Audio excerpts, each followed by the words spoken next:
నేను కేవలం తెలుగు సినిమా గురించే మాట్లాడదాం అనుకుంటున్నాను. లక్ష్మి అంటే ఎవరిదండి పేరు? లక్ష్మి అమ్మాయి అబ్బాయా? అమ్మాయి. తులసి అమ్మాయి, రాధ అమ్మాయి. ఈ విధులు కాబట్టే వాళ్ళ హీరోలను ఆడోళ్ళ పేర్లతో ప్రోత్సహించుకుంటారు. నేను చెప్తున్న 3 సినిమాలు కూడా నిన్న వచ్చిన పుష్ప అంటే అమ్మాయి పేరు. వీళ్ళ మనస్తత్వమే ఆడంగి మనస్తత్వం. అందుకోసమే వాళ్ళ హీరోలకు ఆడవాళ్ళతో పెట్టుకుంటారు. నాది సుదీర్ఘమైన 24 ఏళ్ల ప్రస్తావం. నేను మ్యూజిక్ డైరెక్టర్ చక్రి, నేను ఇద్దరం ఒకటే రోజు పెట్టబట్టుకొని ఈ మధురానగర్, కృష్ణనగర్లో తిరిగినాం. ఆ ట్రావెలింగ్ లో చాలా తిరిగినాం, చాలా చేసినాం. కేవలం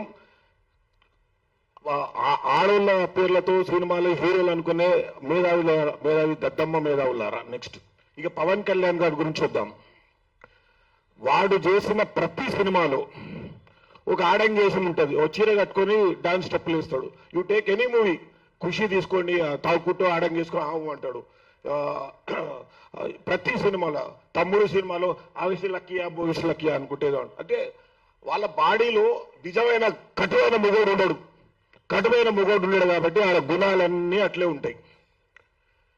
ఇలాంటి వ్యవస్థలో 24 సంవత్సరాలు ట్రావెల్ చేసుకుంటూ ముందుకు వస్తున్నాము అంటే ఇక మేము ఎన్ని అవమానాలు పడ్డామో. ఒకరోజు ఒక పెద్ద సినిమాలో నేను అసిస్టెంట్ డైరెక్టర్ కింద కూర్చోబెట్టినాను. పక్క నేను అప్పుడే రాసుకుంటుంటే, అంటే నేను రెసిడెన్షియల్ స్కూల్ స్టూడెంట్ కాబట్టి చదువు మీద బాగా ఇంట్రెస్ట్ ఉండే. తెలుగు రాయడం బాగొచ్చు. నా క్వాలిఫికేషన్ ఏంటి అంటే వారి సినిమాలో అసిస్టెంట్ డైరెక్టర్ కావడానికి తెలుగు రాయడం బాగొచ్చు, బొమ్మలు బాగా గీస్తాడు, ఆర్టిస్ట్. అలా 2 రోజులు 3 రోజులు 5 రోజులు అయింది. ప్రొడ్యూసర్ కూర్చొని పాము అన్నాడు నన్ను. అంటే నేను కట్టబట్టుకుని అటు ఇటు తిరుగుతున్నా. భయం అవుతుంది. పాము అంటే ఉనికైనా భయం కదా. ఇట్లా చేపెట్టాడు పాము అంటున్నాడు. ఎక్కడ తిరిగింది, ఇక్కడ పాము ఎక్కడ అని తిరుగుతాయి. పాము అంటే వాళ్ళ భాషల్లో చేతులు ఇట్లా రాయడాన్ని పాము అంటారు. పామండి అంటారు. అనరు. ఉట్టిగానే ఇట్లా చేయబెట్టి పాము అంటే నేను పాము ఆయన చేయి గులగుల అవుతుంది పాము అన్నాడు. ఇదేదిరా భయ్ అంటే దిస్ ఈజ్ పర్సనల్ ఎక్స్పీరియన్స్. ఆ ప్రొడ్యూసర్ పేరు లక్ష్మీ గణపతి ఫిలిమ్స్ అధినేత సుబ్రహ్మణ్యం గారు. నేను మళ్ళా దాంట్లో వెనక ముందు ఏముండదు నాది. ఆయనతో పాటే నా జర్నీ 10 సినిమాలు కూడా చేసినాం. ఇలాంటి అవమానాల మధ్య తెలంగాణ ఉద్యమం వచ్చినప్పుడు తిరగబడ్డ తెలుగు బిడ్డ తిరగబడ్డ తెలంగాణ మన శ్రీరాన్న చేసిన సినిమాలో ఆ సినిమాని ప్రత్యేకంగా వీక్షించడానికి పోయినాడు. ఆ సినిమా తిరగబడ్డ తెలంగాణ సినిమా ఇప్పుడు మన కాలేజీ టీవీ సినిమాలు అందరూ చేసినప్పుడు నాకు చూడగానే అసలు మనం ఏడున్నాంరా, చిన్న షార్ట్ ఫిలిమే అది. మనం ఎక్కడున్నాము, మనం ఏ సినిమాలో పనిచేస్తున్నాము, ఎవరి కోసం పనిచేస్తున్నాము అని చెప్పేసి ఇది కాదు మనం చేయాల్సిన సినిమా. కేవలం 24 క్రాఫ్ట్స్ పెట్టి నేను తెలంగాణ సినిమా చేస్తా.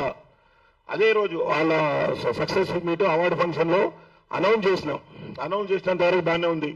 మళ్ళీ నందన్ సిద్ధారెడ్డి సార్ దగ్గరికి పోయినా, ఇక వాళ్ళ దగ్గరికి పోయినా, శేఖర్ అన్న కూడా నా బంధుకు సినిమాకు ఆఫీసులో లాంచ్ చేశారు. ఇట్లా తిరుగుతున్న ప్రస్థానం జరుగుతుంది. కొన్ని 24 క్రాఫ్ట్స్ లో మన వీరాది వీరులు లేరు మనకి. అప్పుడు డిసైడ్ అయిన ఏదేమైనా సరే నా షూటింగ్ లో ఇట్లా బోర్డు పెట్టిన కేవలం తెలంగాణ ప్రాంతం వాళ్ళకే అప్రవేశం అని. మనకేమవుతుంది అంటే హీరోలు, ఆర్టిస్టులు, టెక్నీషియన్లు వీళ్ళందరూ ఈజీగా తీసుకోగలుగుతాం. కొంచెం నాన్ స్కిల్ లేబర్ వస్తారు, లైట్లు మూసేవాళ్ళు కానీ, కాస్ట్యూమ్స్ పట్టుకోవాళ్ళు, ఫుడ్ వచ్చేవాళ్ళు. వాళ్ళని అడగలేం కదా మీ తెలంగాణ ఆంధ్ర. ఖచ్చితంగా అడిగితే ఏమంటాడు, మాకు ఖమ్మమండి అంటాడు. ఏమంటే కొట్టేసుకొని పోతుంది అన్నట్టు. దయచేసి మీ ఆధార్ కార్డులు ఇవ్వండి, లేకపోతే ఇంత దిక్కచ్చిగా చేసిన ఆ సినిమా ఫైనాన్షియల్ గా సక్సెస్ అయిందా పక్కన పెడితే మీకు 10 జిల్లాల మీద వచ్చిన బ్రీత్లెస్ సాంగ్ ఉంటుంది కదా, పూసిన పున్నమి వందలమైన తెలంగాణ వీణ. ఆ పాట సృష్టికర్త నేను. గోరేటి వెంకన్నను ఎంత అంటే గోరేటి వెంకన్న లేకపోతే ఆ పాట లేదు. గోరేటి వెంకన్న నా ఆలోచనలకి, గోరేటి వెంకన్న ఇచ్చిన పదాలకి ఆ మ్యూజిక్ డైరెక్టర్ కార్తీక్ సాకేత్. అందులోనే సిద్ధారెడ్డి సార్ అద్భుతమైన పాట. మొన్న ఒక పాట వినిపిస్తే ఈ పాట నాకియండి అని ఒకరు అడిగారు సార్. అంటే ఇది సినిమా రిలీజ్ అయిందిరా అని చెప్పి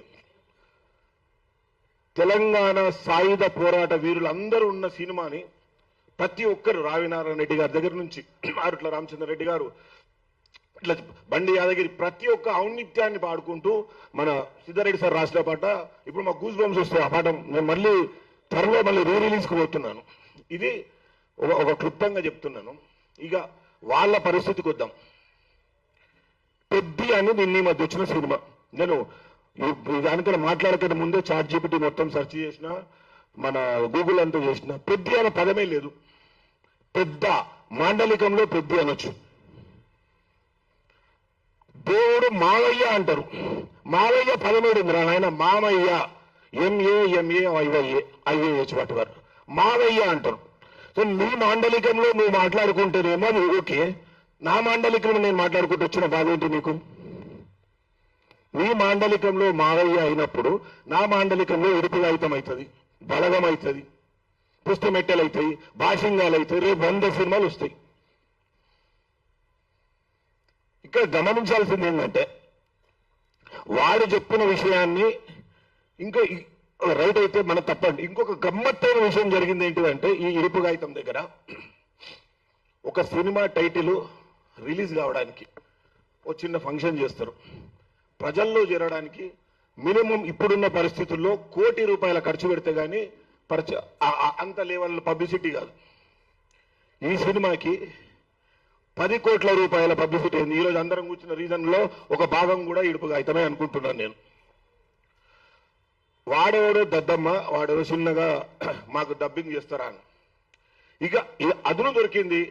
ఫస్ట్ ఛానళ్ళ మీద ½ అన్ అవర్ ప్రోగ్రాంలోకి వెళ్ళిపోయింది. నేను తెలిసి నాకు ఇంకొక గమ్మత్తైన విషయం ఏంటంటే, ఈ సినిమా 2-3 ఇయర్స్ బ్యాకే స్టార్ట్ అయిన సినిమా.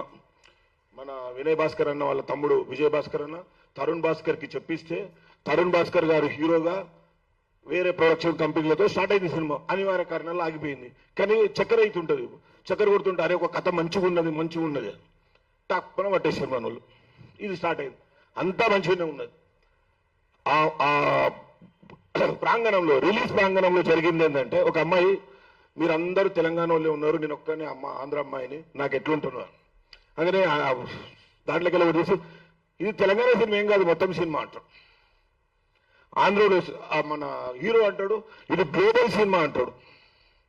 ప్రొడ్యూసర్ అంటాడు ఈ తెలుగు అమ్మాయి అంటాడు ఆమెని, ఎవరు మన హీరోయిన్ని నాగదుర్గమ్మని. మీరు మా వాళ్ళని కూడా మీరు తెలుగు ఎందుకు డిసైడ్ చేస్తున్నారు? ఇది తెలంగాణ కథనే. నీ పుష్ప రాయలసీమ చిత్తూరులో ఉంది కదా, నీ తాండేలు వచ్చేసి శ్రీకాకుళంలో ఉంది కదా. ప్రతి సినిమాకు ఒక నేపథ్యం ఉంటుంది, నువ్వు అట్లా చెప్పు.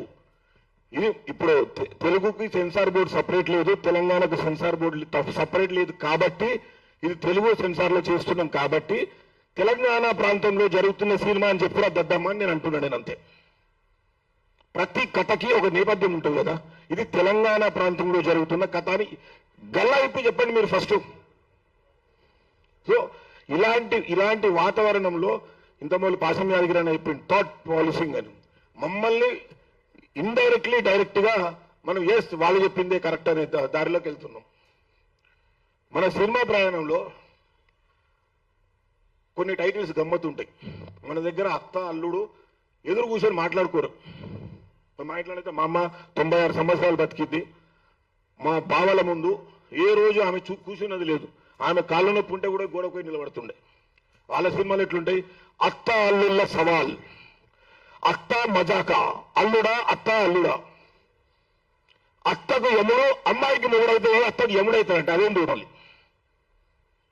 ఇట్లా చెప్పుకుంటూ పోతుంటే ఒక మంచి రిలేషన్షిప్, అత్త అల్లుడు అనే గౌరవప్రదమైన రిలేషన్షిప్లను కూడా వ్యంగ్యంగా చేస్తాడు. చిరంజీవి సినిమా వచ్చింది మీకు అందరూ తెలుసు, అల్లుడా మజాకా. చిన్నది ఒక దగ్గర ఉంది, పెద్దది ఒక దగ్గర ఉంది, అత్త మధ్యలో ఉంది అంటున్నా పాట అదే కదా. ఇలాంటి సంస్కృతిని మన నెత్తిలో పిచ్చి నింపి నింపి నింపి నింపి మేమేమైనా కథ చెప్పేవారు కానీ బిర్యానీ బాగా వచ్చిందిరా అంటాడు. పెసరట్టు విన్నారు, మాకెందుకు రా పెసరట్టు వద్దేది, నాకు నేను ఉప్మనే తింటా, నేను గట్కనే తింటా, దానికి కూడా వేధింపులే స్టార్ట్ అయ్యే రోజులుండే. ఇలాంటి పరిస్థితుల్లో తెలంగాణ వచ్చిన తర్వాత నేను దిక్కచ్చిగా చెప్తున్నాను, తెలంగాణ సినిమాకి ప్రత్యేకమైన సదుపాయాలు రాలేదు, సినిమా హిట్ అయినాయి. ఇప్పుడు V6లో మన తెలంగాణ యాసలో న్యూస్లు జరగగానే వాడు అన్ని ఛానల్లో స్టార్ట్ చేసిండు. V6లో పాటలు తీయగానే వాడు ఇంకో అన్ని పాటలు తీస్తాడు. ఏదైనా ఈ దాసరి నారాయణరావు తీస్తాడు ఒసే రాములమ్మ. అది హార్ట్ఫుల్ సబ్జెక్ట్. అప్పుడు నక్సలిజం రగులుతున్న సబ్జెక్టు. ఆ సబ్జెక్టులు కూడా మావే రావాలి, డబ్బులు కూడా మాకే రావాలి.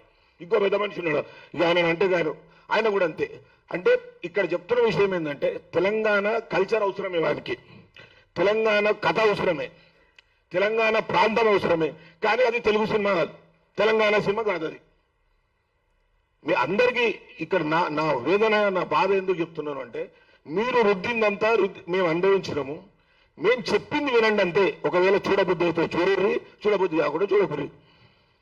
ఒక సినిమా వెనకాల 5-6 సంవత్సరాల కష్టం ఉంటుంది ఒక డైరెక్టర్కి, కొత్త డైరెక్టర్కి ఎస్పెషల్లీ. ఒకడు కథ నచ్చుతాడు, బామ్మర్ది గారు వస్తాడు, ఈ కథలో ఐటమ్ సాంగ్ ఉంటే బాగుంటుంది అంటాడు. ఓడొచ్చి అరే మా అన్నయ్య కొడుకున్నారు కదా, వాడిని కూడా ఒక క్యారెక్టర్ ఇవ్వండి అంటాడు. అది ఎందుకు ఇస్తాం మనం కథ రాసుకున్నప్పుడు? ఇది ఎందుకంటే వాడే డబ్బులు పెడుతున్నాడు కాబట్టి మనం వింటూ పోవాలి. ఇప్పుడు దీనికి ప్రత్యేకంగా గవర్నమెంట్ కూడుకొని అప్పుడు ఏమన్నారు అంటే 10 ఏళ్ళు జరిగితే కానీ మన పూర్తి ఇడుపు కాగితాలు లేవు కాబట్టి 2 FDCలు పెట్టుకుందామన్నారు. 2 FDCలు వచ్చిన తర్వాత కూడా తెలంగాణ సినిమాకి ప్రత్యేక రాయితీలు అంటూ ఏమీ లేవు. కొన్ని చాలా రాష్ట్రాల్లో, ఈవెన్ మధ్యప్రదేశ్లో లాంటి రాష్ట్రాల్లో, ఇంకా కేరళ, కొన్ని రాష్ట్రాల్లో చిన్న సినిమాలు తక్కువ బడ్జెట్తో సినిమాలు చేస్తున్నప్పుడు ఖచ్చితంగా గవర్నమెంట్ ప్రొడ్యూసర్కి ఒక రాయితీ ప్రకటించింది. ఇప్పుడు పాత గవర్నమెంట్ కానీ కొత్త గవర్నమెంట్ కానీ రేపు 2.5 సంవత్సరాలు వచ్చే తర్వాత వచ్చే గవర్నమెంట్లు చేయాల్సిన పని అది. అప్పుడు మాలాంటి చిన్నోళ్ళు పెద్దోళ్ళు అందరూ ఎవరికి నచ్చిన సినిమా చేసుకుంటూ పోతారు. దర్శక నిర్మాతలకి, హీరోలకి, హీరోయిన్లకి చెప్పేది ఏంటిదంటే, కథ నేపథ్యం ఏందో అది చెప్పుకోండి. దాన్ని అనవసరంగా దాన్ని తెలుగు సినిమా అని చెప్పి మీరు కొత్తగా మళ్ళీ ప్రమోట్ చేసి కథను నాశనం చేయకండి. ఇది సభాముఖంగా చెప్తున్నాను. నేను ఎలాంటి మాటలు కూడా వెనక్కి తీసుకునే మాటలు లేవు. ఒక మిత్రుడు ఏమన్నారు, కొంచెం నోరు జారిన బ్రదర్, ఏం లేదు. అది నేను నోరు జారిన దానికి నా దగ్గర ఉన్నది. నాకు ఎందుకు అంటే, నేను when I was in 5th class 5వ క్లాస్ అప్పుడు నేను పెయింటింగ్ చేస్తుంటే, మాకు అల్వార్ సార్ అని ఒక సంస్కృత మాస్టర్ ఉన్నారు. మాకు రెసిడెన్షియల్ స్కూల్లో పెయింటింగ్ వేయరా అంటే, ఒకరికేమో చిరంజీవి సినిమా, ఒక చిరంజీవి ఫోటో ఏమన్నారు, ఒకరికేమో NTR, ఇట్లా వాళ్ళే డిసైడ్ చేసి సినిమాల పేర్లు ఇచ్చి, అది మా చిత్రలేఖనం పోటీ. దాంట్లో నేనేం చేసిన, శోభన్ బాబు తీసి దేవుడు మామయ్య అని రాసిన. శోభన్ బాబు ఫోటో బాగానే ఉన్నది, టైటిల్లో మావయ్యకు బదులు మామయ్య రాసిన నాకు ప్రైజ్ చేయాలి. అప్పటి నుంచి నాకు మంట స్టార్ట్ అయింది. చాలా రోజులుగా తెలుగు సినిమా, తెలంగాణ సినిమా అనేది ఖచ్చితంగా అయినా 2 పార్శ్వ ధృవాలే. 2 దాని సోయి దాందే, దీని సోయి ఇది. మీరు దర్శక నిర్మాతలారా, మీరు కూడా మీరు చేస్తున్న సినిమాని గర్వంగా చెప్పుకోండి. తెలంగాణ ప్రాంతంలో జరుగుతున్న సినిమా, ఆంధ్ర ప్రాంతంలో జరుగుతున్న సినిమా, రాయలసీమ చెట్లు కొట్టుకునేటోనికేమో, అడవి సంపద దొంగ చేసినోనికేమో మన ప్రభుత్వం వచ్చి ఉత్తమ నటుడు అవార్డు ఇస్తారు. గదరని ఆత్మ ఏం కొట్టుకుందేమో నాకు అర్థం కాలే. ఇంతమూలు జాతీయ అవార్డులు వచ్చే దాంట్లో కొంచెమైనా సమాజానికి ఉపయోగపడే అంశం ఏమైనా ఉందా అని చూసుకొని అవార్డులు వచ్చేటివి.